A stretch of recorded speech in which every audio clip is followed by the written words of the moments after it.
Jamal's phone buzzed, and as his eyes skimmed the screen, his expression hardened.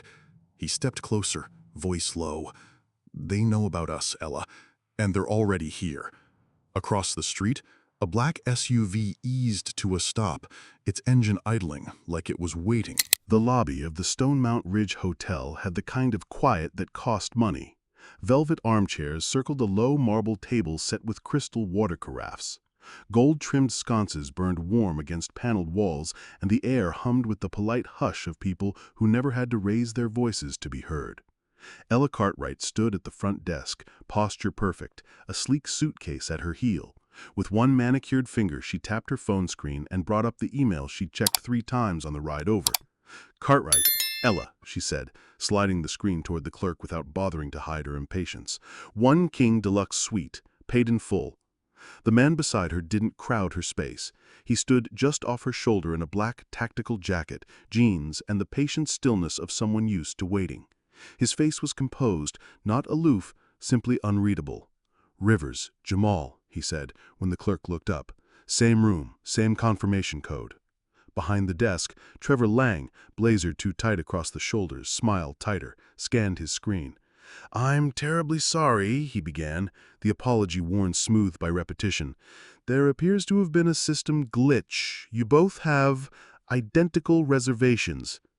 Ella's mouth thinned. "So fix it. Give me another room." Trevor's smile faltered, then slid back into place. "We're at full capacity. There's a conference downtown. Overflow everywhere in the city."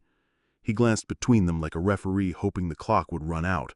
"I booked 6 weeks ago." "So did I," Jamal answered, voice even. "Confirmation's legit." Another flurry of typing. Trevor cleared his throat. "Perhaps we could allow shared access, temporarily, until another room frees up? Separate keys, of course. Strictly optional interaction?" Ella turned her head and measured the man at her side the way she'd measured 100 opposing counsel, fast, exacting, a little unkind. He didn't fidget or smile. He simply waited for her decision as if he'd already decided to accept hers. "You're okay with this?" she asked. "If you are," he said, a single nod. The elevator chimed behind them. Her shoulders rose a fraction, then dropped. "Fine," she said, reclaiming her phone, "but I want this resolved by tonight." "Of course," Trevor said, relief slipping through his teeth. 2 keycards slid across polished stone. "Enjoy your stay at Stone Mount Ridge." They crossed the lobby without speaking. In the mirrored elevator, Ella kept her eyes on the floor numbers blinking upward, 12, 18, 21, as though the tiny lights were the only reliable witnesses in the building. She could feel him in the glass behind her, tall, grounded, giving her precisely the space she'd never had to ask for before tonight.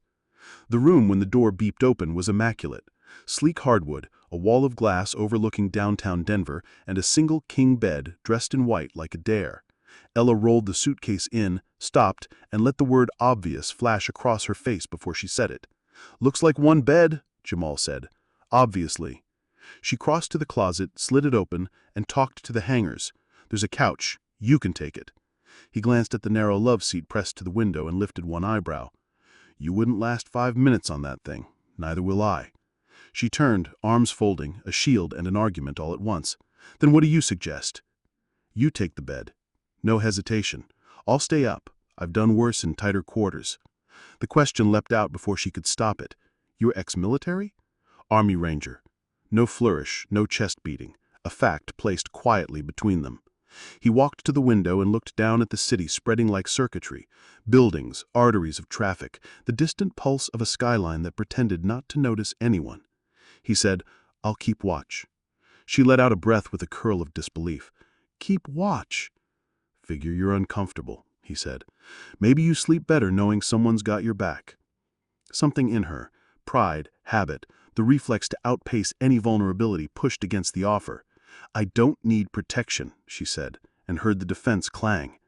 "Didn't say you did." He pulled a chair to the window and angled it so he could see both the door and the street below. "I'll be up." The bed had the crisp, expensive give of a promise kept. Ella sat on the edge like it might accuse her. She opened her phone, scrolled through unanswered messages and calendar reminders that didn't care whether she slept at all. In the window's reflection, she saw him settle, one ankle over a knee, hands loose, shoulders easy. Alert without performing alertness. Silence moved in, not hostile, new. The city washed soft light across his profile, making a silhouette of a jaw that didn't clench even when nothing went right. She stared at the wall a long time before she let the question out, quiet. Are you really going to stay up all night? Yeah. That's ridiculous. I've done it before. Maybe out of practice, not impossible. She rolled to her side, propped on one elbow. Afghanistan? He nodded once. 2 tours. Came back, started a cybersecurity firm with a buddy. Now I mostly babysit executives and plug their leaky systems. A small surprise cracked her composure. You don't look like a tech guy. He didn't wince exactly. The movement was more internal, like a door closing gently on a draft. You don't look like someone who judges that fast, he said without heat. She stared at her thumbs. The apology rose, ragged, then stalled. He saved her from it. Sorry, he said, softer. That was unfair. No, she admitted, eyes on the linen. It wasn't. They let the quiet return. After a while, he said, My mom used to say people are mostly good at pretending they aren't afraid of each other. What do you think? She asked. I think we all need better teachers. The ceiling mirrored the city's glow in a scatter of faint gold. She listened to the hum of the HVAC, the distant elevator ding, the tiny click of his phone screen going dark. Why didn't you insist on taking the bed? Because you wouldn't sleep if I did. He wasn't wrong. She inched toward the far edge and pulled the duvet to her chin with a small, irritated show she hoped read as indifference. It didn't. Her last glance before closing her eyes was toward the chair by the window, the measured stillness, the steady breath, the sense, irritating, undeniable, that if something moved in the dark, he would hear it first. Sleep came like an argument she lost slowly. She drifted through thin dreams, woke halfway and reached for her phone, then softened back down, anchored by a presence she didn't owe and couldn't quite dismiss. Somewhere around 3 she rolled to her other side and felt absurdly that the room had been repaired a fraction by a stranger's decision to stand guard over nothing more than her uneasiness. Just after sunrise, a knock, gentle, officious, rapped at the door. Ella surfaced from sleep and blinked at the sheer curtains blushing with light. For a breath, she didn't know where she was. Then the chair came into focus. Jamal, still there, posture patient, eyes open. You didn't sleep, she said, voice roughened by the night she didn't believe she'd get. Didn't plan to. He stood, rolling his shoulders once, and crossed to the door. Another knock. He opened it.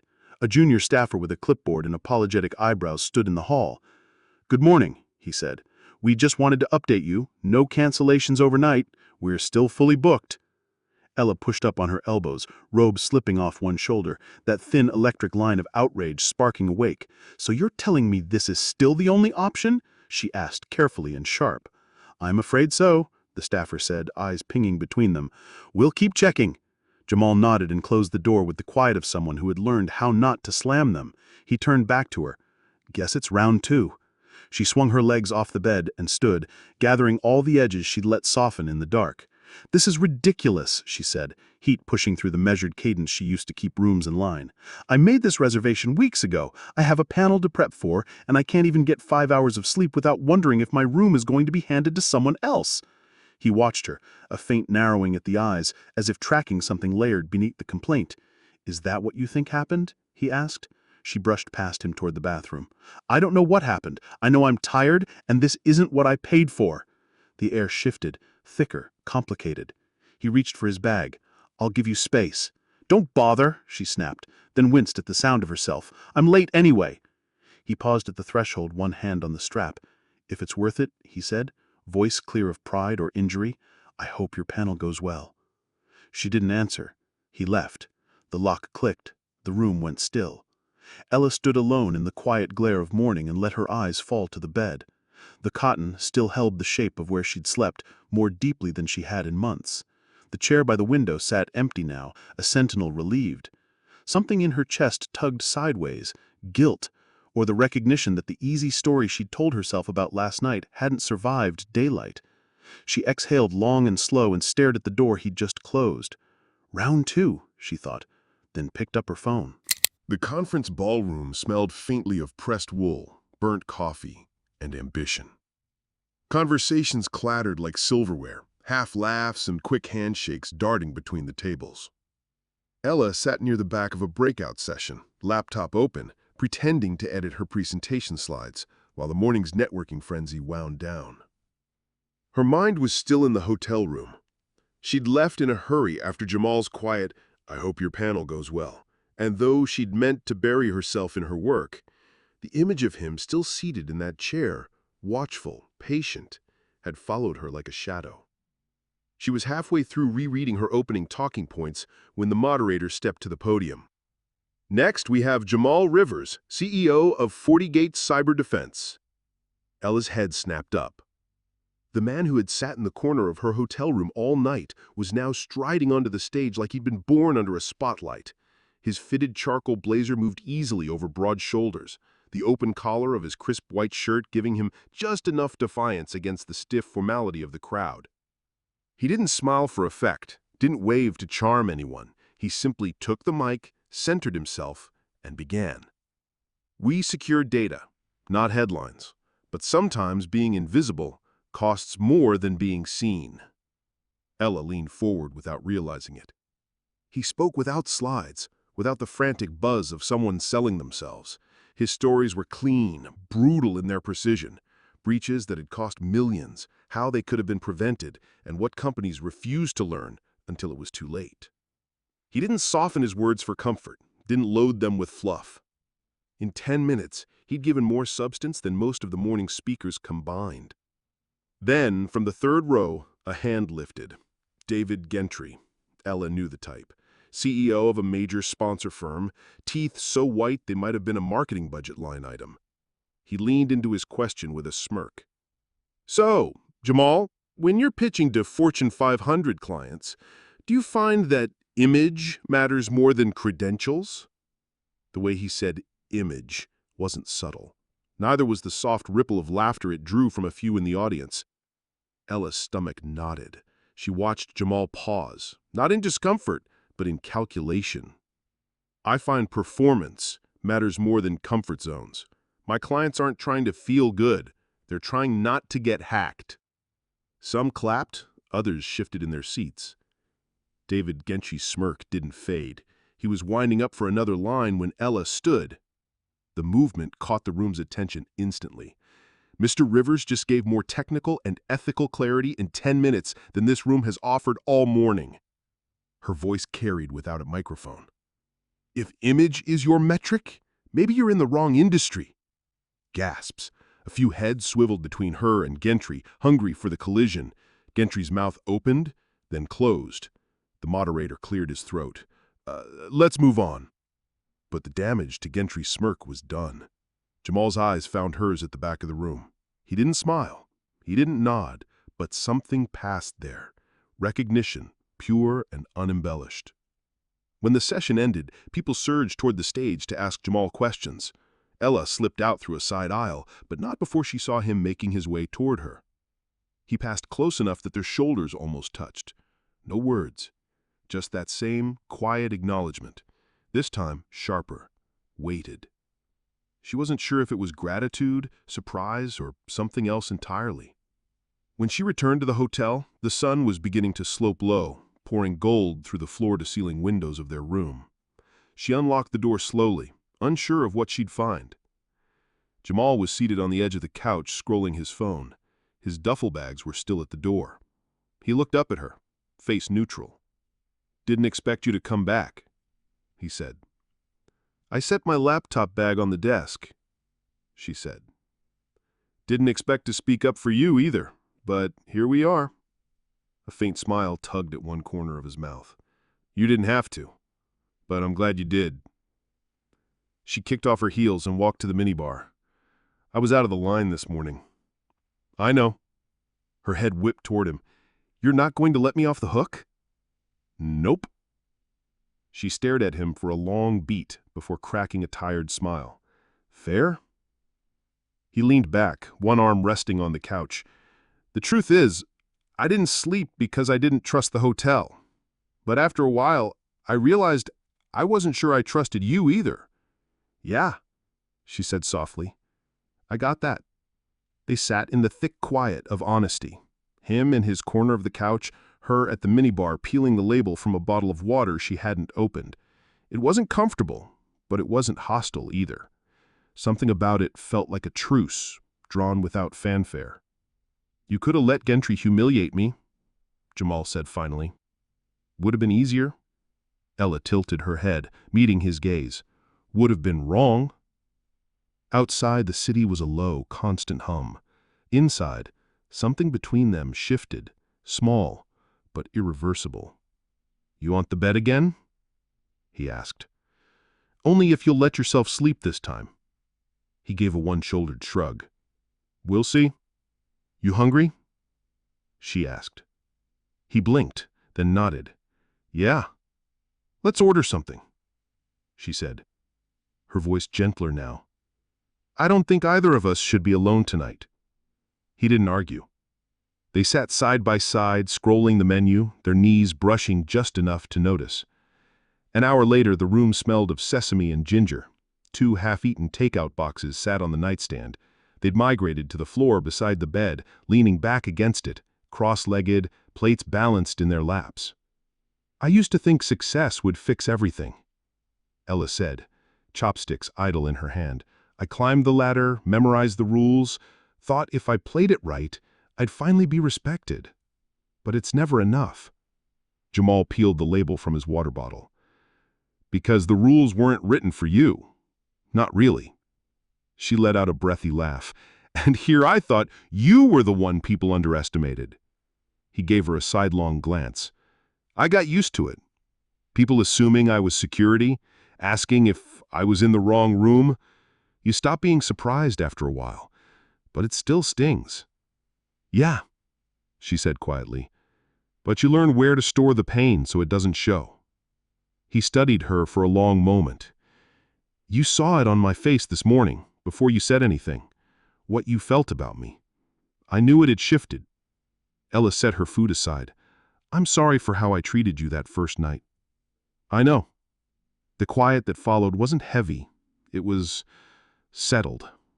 A foundation being laid in the dark. "You ever miss it?" she asked. "The army?" "Sometimes. Out there, you knew who had your back.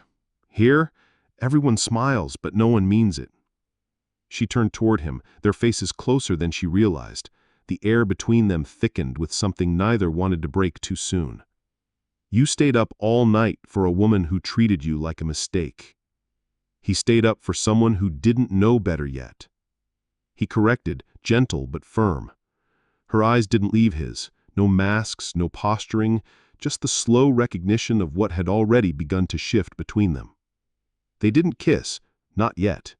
This night wasn't about that. It was about the peace of knowing someone else would keep watch if you couldn't. Eventually, he stretched out on the couch. For the first time, she watched him fall asleep. And for the first time, she slept without the sharp edge of distrust in her chest. Morning came, sharp and bright, the city skyline laid out in a wash of pale light. Ella stood at the coffee maker in the hotel robe, fingers wrapped around a steaming mug. Behind her, Jamal stirred on the couch, blinking against the sun. "You slept," she said without turning. "I did." His voice was rough with the kind of rest that didn't come easy. She smirked over her shoulder. "Weirdest conference you've ever been to?" "Easily." Her phone buzzed on the desk. She glanced at the screen. A message from her firm. "Brent Collier wants a meeting. Heard about your panel moment." Her stomach dipped. She handed Jamal his coffee, careful to keep her hand from shaking. "I think I'm about to be told that ethics don't mix well with ambition." "They never have," he said. "Doesn't mean you have to listen." By noon, she was sitting across from Brent in the hotel's executive lounge. He didn't bother with pleasantries. "We like you, Ella. You're sharp. But this allyship thing, it's not your fight. You don't have to burn bridges for people who will never be able to return the favor." Ella stared at him, rage curling slow and hot up her spine. She didn't argue. She didn't have to. The silence she gave him was answer enough. When she walked back into the room, she dropped her bag on the bed. Jamal looked up from his laptop. "Well, I'm not getting promoted." You okay with that? Not yet, but I will be. He leaned back. You're braver than you look. She smiled faintly. So are you. Neither said it out loud, but both knew they'd crossed some invisible line. The sky outside had dimmed to a moody navy, the kind of blue that only arrived after a long, uneven day. The hum of Denver's evening traffic was distant from this high up, almost soothing in its steadiness. Jamal stood alone on the rooftop terrace, shoulders squared against the skyline. The breeze tugged at the hem of his jacket, carrying the faint scent of rain that might not come. He looked out over the city like it was a puzzle only half solved. Ella pushed the heavy terrace door open, the faint click breaking the quiet. He didn't turn. I posted about it, he said, his voice low enough that she had to take a few steps closer to catch it. About the room? She asked. Yeah, just facts, no hashtags, no outrage. Good, she said. Then, after a beat, not sure if that's brave or dumb. He gave a short laugh without humor. Probably both. The wind caught her hair, lifting it across her cheek. She stepped to the railing beside him. What's the fallout? He exhaled slowly. Got people saying I'm trying to make trouble. Got people asking for interviews. He hesitated. And how do I feel? Exposed. The honesty settled between them like a weight they didn't rush to shift. She reached out, fingers brushing the cool railing. They offered me the promotion, she said finally. Said I could take it quietly if I dropped the activism. He looked at her then, the shadow of a knowing smile pulling at one corner of his mouth. Let me guess, they called it risky optics. Her smile was small, sad. Exactly. For a long moment, they stood without speaking, high above a city that kept moving, kept pretending its rules were natural law. Jamal's gaze traced the skyline, but his words were turned inward. You ever think that we're not supposed to be in the same room, let alone the same story? Ella turned to face him, her hair catching the wind again. Then why does it feel like I've never been more in the right place? His expression shifted, something unguarded breaking through the usual calm. No one's ever said that to me. Then it's about time someone did. They didn't move at first, just stood in that small electric pause. Then the space between them closed almost without decision, her hand brushing his jacket sleeve, his fingertips grazing her wrist like a question. The kiss was soft, certain, not a rush, not a collision, just an answer to a question neither of them had spoken out loud. No fear, no apology, just connection. When they stepped back, the air felt different, not lighter exactly, more certain. The morning diner felt like another world, no chandeliers, no marble floors, just the clatter of plates, the scent of bacon and maple syrup, and sunlight streaming through wide, streaked windows. Ella sat across from Jamal in a corner booth, her hair pulled into a low ponytail, hoodie soft against her skin, no makeup, no armor. He wore a navy zip-up over a clean white tee, looking more at ease than she'd seen him yet.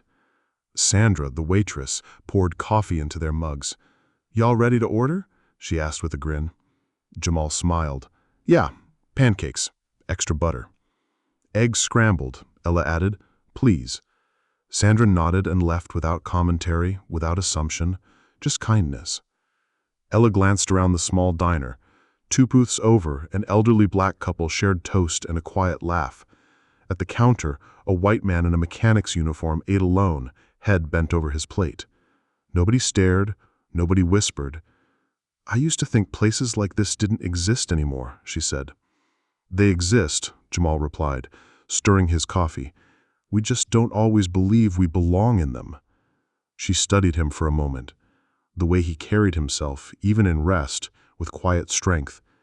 "I think I judged you the minute I saw you," she admitted. "Not because I hated you, just because I didn't know better." He didn't flinch. "But you're learning." "I am." Their food arrived, plates steaming. They ate slowly, letting conversation ebb and flow. The pauses weren't awkward anymore. They were breathing space. It wasn't a grand moment.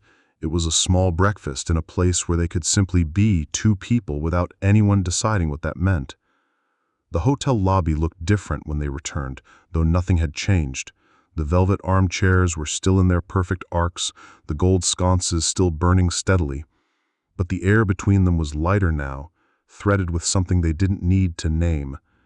Ella sat in one of the chairs near the fireplace, laptop open to an inbox full of subject lines. Saw your panel moment, legal inquiry, DEI panel invite. She closed it without answering any of them.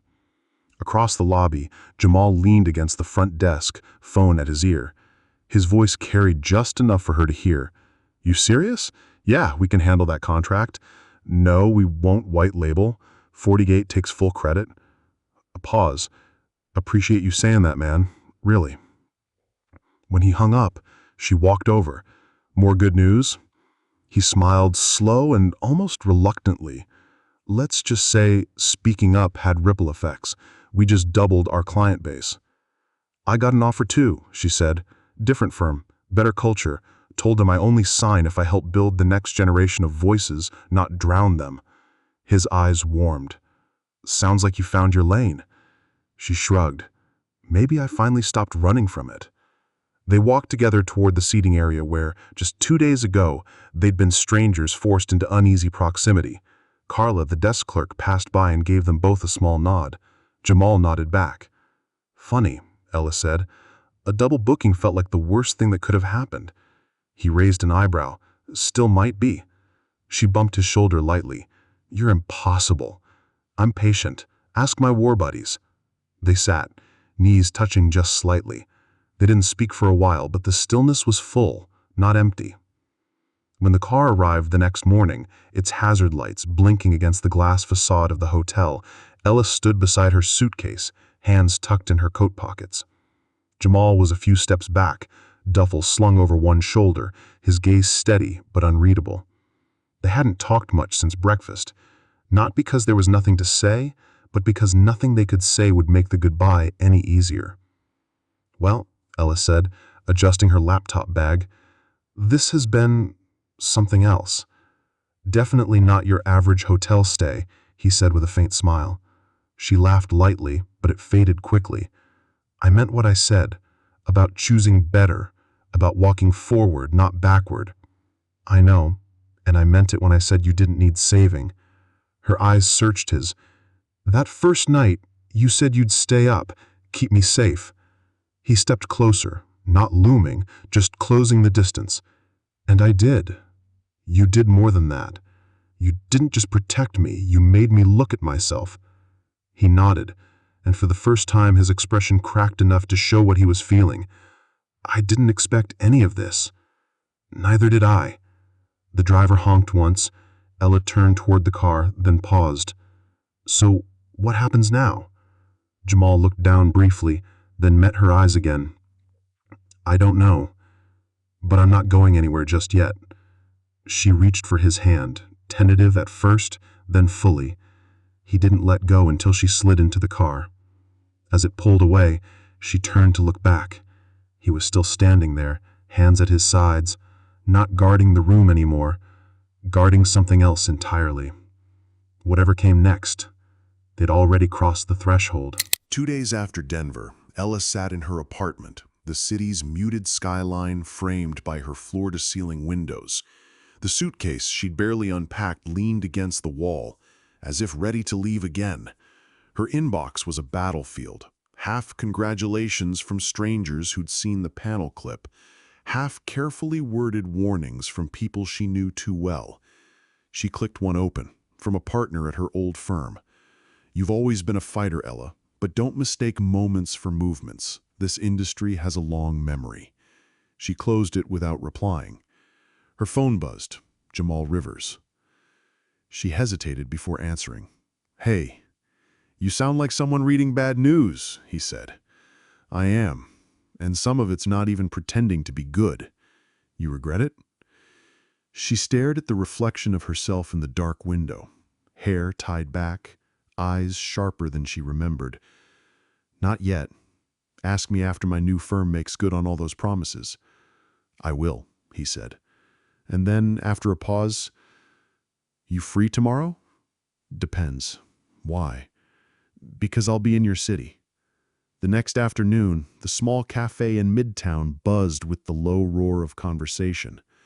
Ella slid into the corner booth before Jamal arrived, ordering a coffee just to have something to do with her hands. She was halfway through stirring in cream when he appeared, the same quiet presence she'd seen in Denver, but somehow lighter. "Guess they didn't blacklist you after all," she said as he sat. "Not yet. Some clients dropped us, more came in. Balance works out in our favor." "And the room?" He smiled faintly. "Apparently the hotel fixed their system. We're both welcome to stay there again, separately, of course." "Of course," she echoed, though the thought of a different outcome lingered somewhere she didn't name. They talked for over an hour, about work, the flood of new opportunities, the people who had tried to warn them off speaking up. Each time his eyes caught hers, she felt the same quiet recognition from that first moment on the stage. But when she asked about his family, his expression shifted, something guarded slipping back into place. "My mom passed a few years ago. Dad's around. We don't talk much. My sister's in Atlanta. She's the one who told me to start my own company." "And she's proud?" "She doesn't say it outright, but she calls when the news is good." I thought of her own family, her mother's careful way of saying, "I'm proud of you," without ever actually saying it. "I know the language," she said. That evening, walking back toward her apartment, she noticed how different the streets felt with him beside her. Not safer in the way she'd once thought of safety, doors locked, eyes over her shoulder, but safer in the way a well-balanced truth feels. No need to pretend, no need to explain. They stopped outside her building. The air was cool, the city lights sharp against the sky. "You heading back tonight?" "Tomorrow morning. Got meetings." She nodded, reluctant to break the spell. "Thanks for the coffee." He tilted his head. "That's what we're thanking each other for now?" She smiled despite herself. "You're impossible. You said that in Denver too, and I meant it both times." They stood there, the pause between them longer than it should have been for two people saying goodbye. Then he stepped forward, not too close, just enough that she could see the seriousness in his eyes. "Ella," he said quietly, "don't let them make you smaller. Even if they make you choose between the work and the peace." Her throat tightened. "You don't make it sound like much of a choice." "It's not. But people pretend it is." She opened her mouth to answer, but he was already stepping back, giving her that same respectful distance he had the first night in the hotel. "See you around," he said. And then he was gone, into the city crowd. 2 weeks later, her new firm sent her to a client pitch across the country. She walked into the glass-walled conference room ready to lead, only to find David Gentry seated at the table, that same polished smirk in place. "Well," he said, "if it isn't the hero from Denver." She ignored the bait, sliding her portfolio onto the table. "Shall we start?" The meeting was a battle. Every solution she proposed questioned twice, every projection held up to scrutiny the others weren't subjected to. By the end, her voice was even, but her pulse was loud in her ears. As she left, her phone buzzed. A text from Jamal. "Saw the live stream. You didn't flinch. Proud of you." She stood in the elevator, thumb hovering over the keys before she typed back, "Thanks. I needed that." That night, alone in her hotel room, she thought about the irony. They'd started with a double booking neither of them wanted, and now they were in separate rooms in separate cities, carrying the same fight in different directions. The memory of him in the chair by the window came back to her, not the fact of his staying awake, but the steadiness in it, the choice to hold the space so she could rest. Maybe she thought that was what they were doing for each other now, even at a distance, holding a corner of the room so the other could breathe. The next time they saw each other was unplanned. She was crossing the street near Union Square when she heard her name. She turned to find him leaning against a lamppost, coffee in hand. "You following me now?" she asked. "Just happened to be in the neighborhood?" His smile was easy, but there was a watchfulness in his eyes she recognized. They walked without a destination, slipping into the kind of conversation that had become their rhythm, part guarded, part startlingly open. He told her about a potential merger that could double his company's reach. She told him about a nonprofit board that wanted her voice. "You going to take it?" he asked. "Thinking about it. It mean less corporate work, more community focus." "That's not a bad trade." "It's not," she agreed. "But it's not what I planned." He glanced at her, a faint smile in his eyes. "Neither was I." They ended up at a bench in the park, watching the late afternoon light catch in the trees. The city moved around them, fast and different, but the bench felt like one of those rare spaces where time slowed. "You know," she said, "it's been over a month since that hotel room and I still don't know what this is." He didn't pretend to misunderstand. "Neither do I, but I know it's worth not rushing." She let the quiet sit, the truth of it sinking in. When the sun dropped low, they stood. He walked her halfway home, as if it was still that first night and he had appointed himself a silent guard. At the corner, she stopped. "You sure you're not supposed to be in the same story?" she asked, half teasing. He met her eyes. "Pretty sure we already are." And this time, she didn't argue. A week later, Ella was on the 32nd floor of her new firm's office, staring out over a patchwork of rooftops. The city below looked almost still from this height, its noise reduced to a hum. She just stepped out of a meeting where her idea, a mentorship program for underrepresented law students, had been met with polite nods and a "we'll table that for now." She knew what "for now" meant. It meant never. Her phone vibrated on the desk. Jamal's name lit the screen. "You busy?" he asked when she answered. "Only if you count pretending to be heard as work. Want to get out of the city for a night?" She hesitated. "Where? Does it matter?" It didn't. 2 hours later, she was in his passenger seat, the skyline shrinking in the rear view. The late afternoon sun stretched gold across the road, and the air inside the car smelled faintly of his cologne, something warm and understated. They didn't talk much at first, just let the quiet spool out between them in a way that felt deliberate, not empty. They stopped at a roadside diner just before sunset, the kind of place with chipped formica tables and a waitress who called everyone Hun.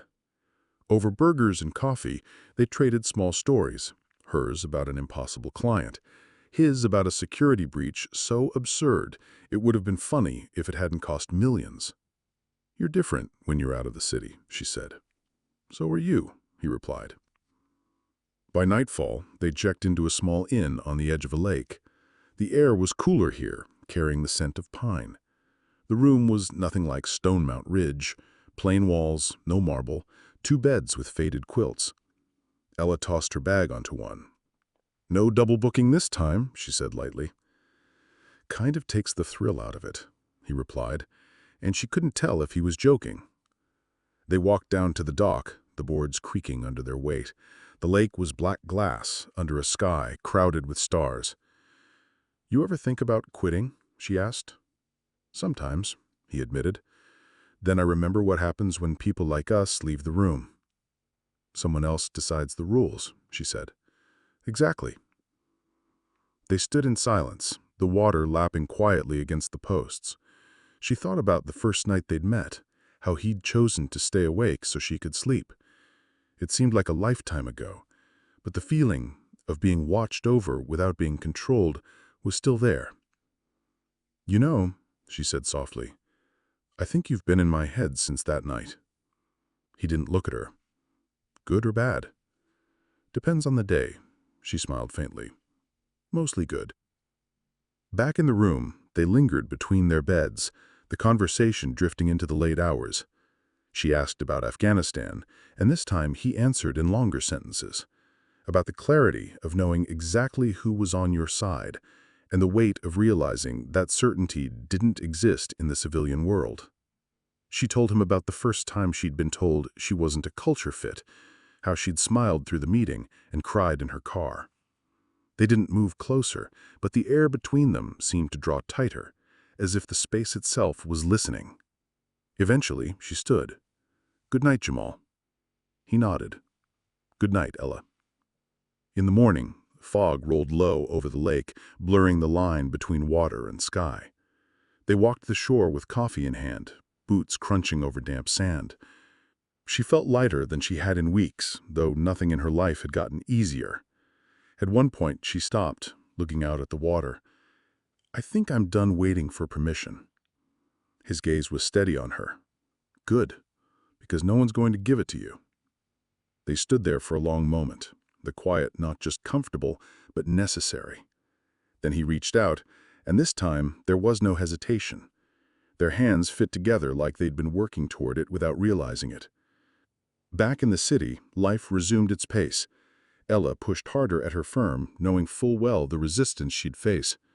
Jamal moved ahead with his potential merger, refusing to compromise on the principles that had brought him here. They didn't see each other every day, but they spoke often, sometimes about work, sometimes about nothing at all. The connection didn't fade in the spaces between. One evening, weeks later, she got a message from him. "Meet me on the rooftop." When she arrived, the sky was the same deep navy it had been in Denver the night they'd first stepped toward each other. The breeze was cool, and the city stretched endless around them. He didn't say anything at first, just handed her a paper cup of coffee.